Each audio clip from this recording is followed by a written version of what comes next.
Hello friends, I am Mohamad, and today's video we're going to be discussing how every time you wire an LLM into your .NET app, you write the code that is married to that provider.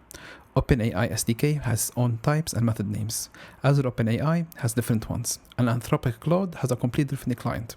So your business logic ends up soaked in a provider-specific detail. Then one day the bill comes in, or a better model ships, or your company decides that it wanna utilize a completely different service like Azure, for example, and then just switch the model. It turns out to be a completely rewrite of half your code base and retesting all of it. In this video, we're going to be seeing how we can actually utilize Microsoft.Extensions.AI, one interface, AIChatClient, that every provider implements. You write your application against that interface once, then you can actually swap the model within a single line and get streaming, tool calling, caching, and logging as a composite middleware. So let's build a read API and prove it. So here is the mental model. Microsoft.Extension.AI is a Microsoft official abstraction layer for AI and .NET. It's to LLMs what ILogger is to logging, or to what iDistributed cache is to caching. Your code depends on one interface, IChatClient, and the concrete provider package plugs in underneath through dependency injection. We're going to build a small .NET 10 web API that does four things. First of all, a normal chat endpoint. Second is streaming endpoint, so tokens show up as they are generated. Third, an endpoint where a model can call your own C# function to fetch real data. And fourth, the part that most tutorials skip, a middleware pipeline that layers caching and logging around the provider without touching a single endpoint. Spin up an empty web project and add two packages, the core abstraction and the OpenAI provider. And we can get started. So let's jump into the code. So what I have here is I have an empty web project. And basically we can see it only contains a program.cs and it has basically 4 lines of code. That's our entire web application. So what are we going to do? We're going to start first by installing some packages. So to do that, inside my terminal, I'm going to put .NET add package Microsoft.Extensions.AI. Perfect. Let's clear this up. And the second package that I want is Microsoft.Extension.AI.OpenAI. And these are it. So now I have my 2 packages available. Let me check them within my CS Proj. And as you can see here, 2 packages are available for me to utilize. Perfect. So now that's in place, I'm going to go to my program.cs and I'm going to start adding some of the configuration that's needed. So first of all, I want to get my API key. So I'm going to put var API key equal builder, and it's going to be OpenAI API key. Now that I have my API key, next I want to inject my chatty client into my application. So I'm going to put builder.services.add chat client. I'm going to put new OpenAPI client, and I'm going to provide here the key that I have. It's going to be my API key .get chat client.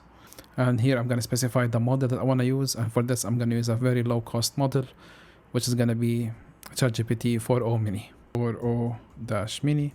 And the last thing I want to add to this is as IChatClient.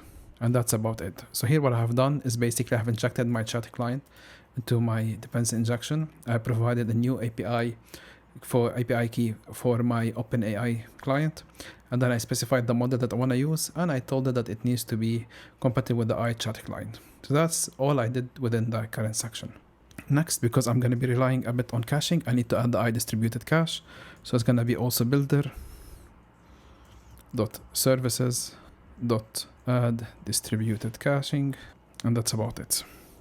So now if I come here and do .NET build, everything should build. I did not add my key yet. I'm going to add this later. So what I'm going to do here is I'm going to come here. I'm going to add what's required.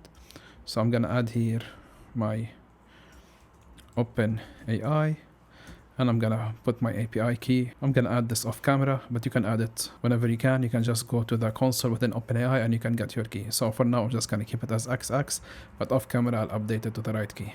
So now we have basically my application is building, and this is gonna be one of the main foundation layer that I want. And next, I'm gonna start building some of the APIs that I need, my endpoints.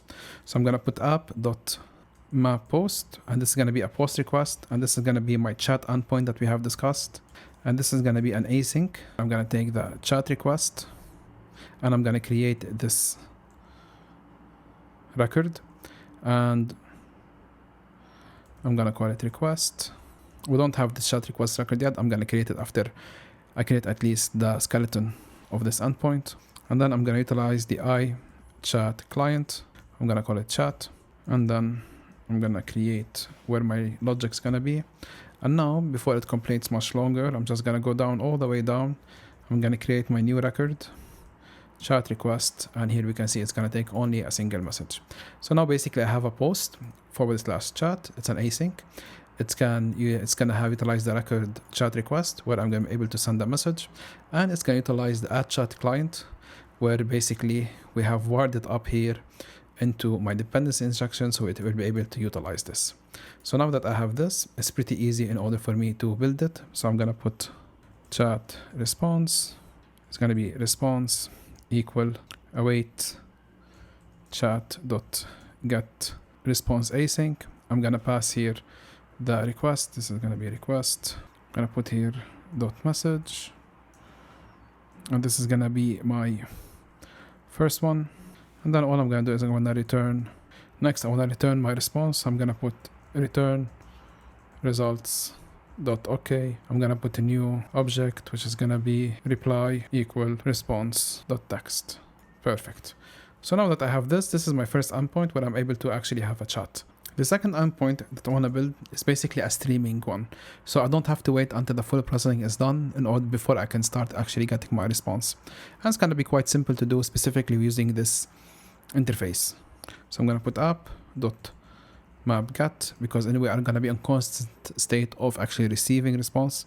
I'm going to put /chat/stream. And here what we're going to be doing is we're going to put string, and it's going to be the prompt that I'm going to be sending. And I'm going to be utilizing the IChatClient chat. Then similarly, we're going to open this and we're going to add all of the logic inside. So for this, I'm going to create a new function. And for this, I'm going to create a new function called the stream reply. We did not create it yet. We're going to create it. But it's going to take the same parameters, prompt and chat. So for this, I'm just going to create here a very simple method. So this method is going to be static, async, async enumerable. And it's going to take a string, and it's going to be called stream reply, similar to what we have created previously. It's going to take a string, a prompt, and IChatClient. Okay, perfect. So now that we have this, now let's fix these references. Okay, perfect. So now that we have this, let's continue building it. So here what we're going to do is we're going to be awaiting for each that response update. I'm going to call it update in chat.get streaming response async, and I'm gonna pass here the prompt, and what I'm gonna have here is a yield which is gonna be continuously updated whenever I'm trying to update anything within my response type. If the text is not empty, we're gonna be yielding the text update. So if the text is not empty, we're gonna be yielding the text update. And that's gonna be mainly it for this streaming. Let's close this so we have a bit more space and we can see it. So here basically what I have, my first endpoint, which is going to be the post. The second one is going to be my chat streaming. And for this, basically, where I'm relying on a function called stream reply. And basically within this, I have an async enumerable, and it's going to be collecting all of the response coming back from the model itself. I'm calling a stream reply. I'm sending it the prompt. I'm injecting the chat client, which is going to be part of my DI. And then here basically what I'm doing is I have a for loop, or say a for each, and within this is I have my response update basically on whatever incoming request from the client. I'm going through every time they update, and if the up text is not empty, I'm yielding it back to the main update text, and I'm returning it as a list of an enumerable to the method itself. Very simple. So once we have done this, the last item that I want to add here is basically a tool. So I'm gonna basically create a new directory. I'm gonna call it tools. And inside this directory, I'm going to create a new class. I'm going to call it order tools. It's going to be a very simple class. And this basically have the same instruction to the tool that we create within an MCP. We're not getting an MCP, but this is basically for it to be referred within the LLM and to be able to search for it. So it's also part of the language processing that we're going to be doing.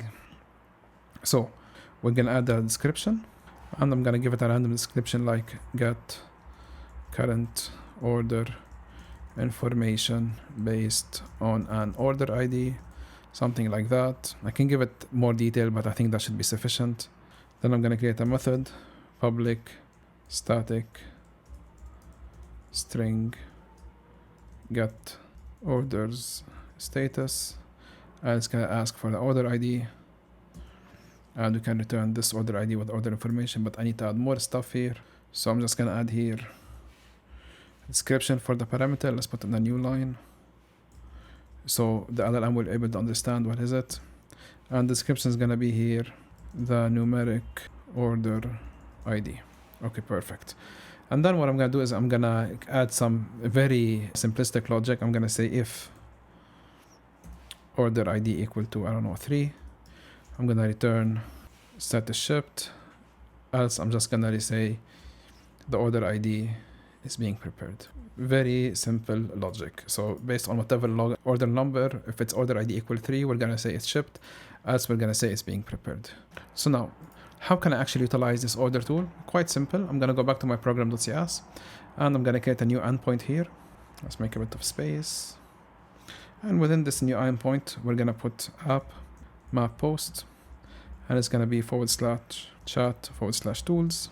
And it's gonna be of type async. And I'm gonna take the chat request that we had before, that we created. We're gonna call it request, and we're gonna pass the chat client. So I'm gonna call it chat, and then we're gonna defining the logic of this method, of this endpoint. We're gonna put var options equal new chat options, and here we're gonna basically specify the tools that we want.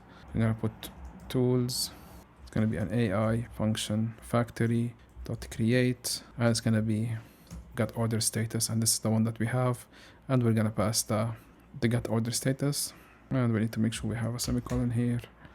Lastly, we're gonna do the same thing, chat response as we have done previously. Response equal await chat get response async. We're gonna pass the request and the options that we have, and I'm gonna return basically results okay with the response.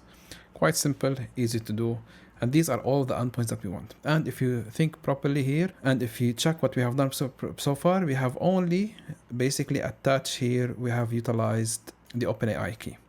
So now that we have this in place, what I want to do is I'm gonna update now my app settings, the secret, and once I update it, I'm gonna run it and we're gonna test it out.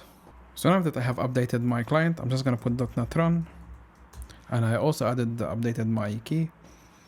So now it's gonna build, and I'm gonna take the URL. I already prepared the endpoint inside Postman. I'm just gonna update the ports here, so we know exactly. So this is gonna be the ports. I already prepared the different endpoints. Just need to update the ports. Okay, so let's start with the chat test. So I'm gonna click on send, and here I only send to OpenAI like hello, who are you? And basically now it's gonna call OpenAI, and we got back the response saying hello, I'm AI language created by OpenAI. So that validate that this is created by OpenAI. So that's a simple chat one. For the stream, also here I created the prompt hello. I'm gonna say also who are you? Actually hello, let's do hello for now. So here I have the stream, I also have hello as a parameter I'm sending. If we put send, we can see here we got a response, hello, how can I assist you? I'm gonna say thanks. I'm gonna put send, you're welcome, if you have any questions. So we can see here is the reason it's being in a list because we have added an async enumerable, and this basically will allow us to have a list. And the last one is going to be a tool, and here basically what I want to ask for order number, for in this case 10,042. Here we should get like it's being prepared. We did not get it. Let's check with if order equal 3, what do we get? Okay, let's check what's the issue with this one. Maybe I forgot to add something, and what I've done here is I forgot to make this as a static class. And let's run this again. So I'm gonna stop this and then run it, and let's try again. And let's send this request. There's one more thing, let's see what it is. So here we said get the current order information. Maybe I need to update this. Yeah, what's the status of order? And the reason this is not working is we need to update which I forgot to do, the chat client, and we need to make sure here it is allowed to call tools. I'm gonna add lastly UseFunctionInvocation. And now if we stop it and run it again, let's run this again. Perfect. Now let's come here and let's run this. Something is happening because that took a bit of time. And we can see the order is shipped.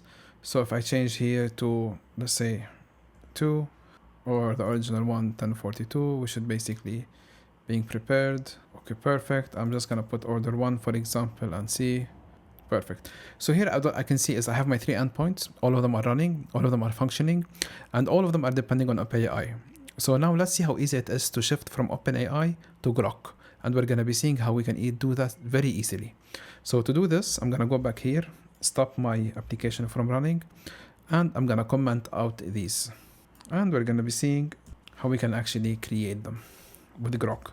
So here basically the reason this is on multiple lines because I made on a multiple line, but usually it's single line. So let's see how we can actually use Groq. So I'm gonna put var Groq key, and it's gonna be Groq, and then here we're gonna put API key. Perfect. So that's what I want. Builder, the configuration, and we can get the key. And to do this, I'm gonna also add the same thing within my app settings. I think I misspelled the Groq here, so let's fix it. Groq. And now I'm gonna put builder dot services dot add chat client. See, similarly currently to the one that we had before, we're gonna put new OpenAI client. Gonna put new API key credential, and this is gonna be the Groq key. We're gonna put the open new AI client options, and here I'm gonna specify the endpoint that I wanna use. And this is gonna be the Groq API. Just gonna copy paste it easier. Get chat client dot get chat client. And here I'm gonna specify the model. I'm gonna be utilizing Llama. So it's gonna be Llama dash 3.3 dash 70B versatile. And I'm gonna add the as AI chat client. So as you can see here, it has almost the same structure. Add chat client, we can see is duplicate. OpenAI key, similar. Add AI chat client, perfect. And as AI chat client, perfect. What I'm gonna do is I'm gonna also add the ILogger for it to work. So I'm gonna add this. And what I'm gonna do also, which also will work with the previous one, I'm gonna add distributed cache. So I'm gonna put dot use distributed cache, and this should basically help us with the amount of token that we're gonna be utilizing, and use logging as well. So dot use logging, and I'm gonna add these two to the previous one because it will also work here. Same logic, same everything. So now we have done this. I'm gonna update my Groq key, and then once I update my Groq key, we're gonna test it out. So now that my Groq key has been enabled, I'm gonna open here the console. I'm gonna clear it. I'm gonna put dotnet run. We can see it run. We can see it build everything new. And now what I'm gonna do is I'm gonna go to the task, the first one I'm gonna send, and we should not receive here OpenAI, we should receive the LLM. And here we can see that basically we're using the new model, which is called Llama, and this is from Meta. And then we can check this chat stream if it's working. We can also see we have the chat stream is working, and the tool itself, which is also working. So if I change it to 3, we should be able to see an updated status just to make sure everything is running smoothly. Perfect, we can see it's also working. So idea behind all of this is how easy it is for us to switch from one model to another. We don't really want to be locked down to a single model. We don't really want to be changing most of our code when for any reason we have to choose one model over the other. Let's say they increase their prices, something has happened, we don't have access to this model, whatever it is, we want to choose a model which is hosted on locally. There's a lot of different reasons why you want to switch a model, and you don't really want to fully rewrite your full source code. And this is why this will be really helpful. And that interface, the IChatClient, is going to be really powerful to do so. I hope this video was helpful. If you have any questions, please make sure you put them in the comments down below. If you have any clarification or suggestions for a future video, please also put them in the comments down below. The world is a terrible place right now. If you want to help the people in Gaza, Palestine, and Sudan, or anywhere else, I'll have links also in the description down below. If you'd like to support me, please consider supporting me on Patreon or becoming a member of this channel if you'd like to access to this source code. As always, thank you very much for watching and have a great day.